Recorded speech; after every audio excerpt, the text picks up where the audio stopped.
ابھی کراچی میں میرا ایک دوست تھا، انتقال ہو گیا بیچارہ. وہ کہتا کہ میرے والد صاحب کے 5 بھائی تھے، تو 5 بھائیوں کی جائیداد جب آپس میں بٹ گئی تو ایک بھائی بیچ میں سے لفوٹر تھا. ایسے لفوٹر نہیں ہوتے، آیا پیسے لیتے چلا گیا، نہ کبھی کام کیا، نہ کبھی مل چلائی، نہ کبھی کچھ نہیں کیا. جب پیسے بٹے، جو اس کے حصے پیسے آئے، باقیوں نے کسی نے مل لے لی، کسی نے کچھ لے لیا. اس کے پاس جو پیسے آئے اس نے سمندر میں پلاٹ لے لیے. وہ پنجابی کی مثال ہے نا، ایک تے بنو سونی اتو ستی اٹھی.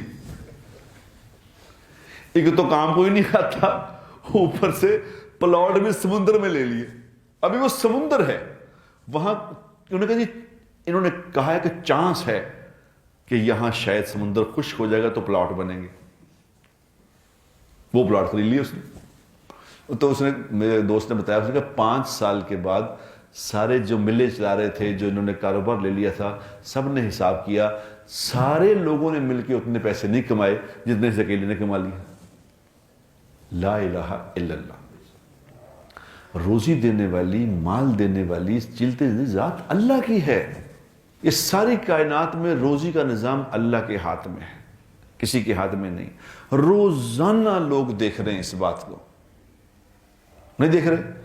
کسی کاروباری سے پوچھ کے دیکھو تو وہ کہتا ہے کہ جی میں ویسے بات آپ کی ٹھیک ہے یار، جڑا کم میں بڑی سمجھ نہ کیتا سی، بڑی عقل سے کیا تھا، اس میں نقصان ہو گیا.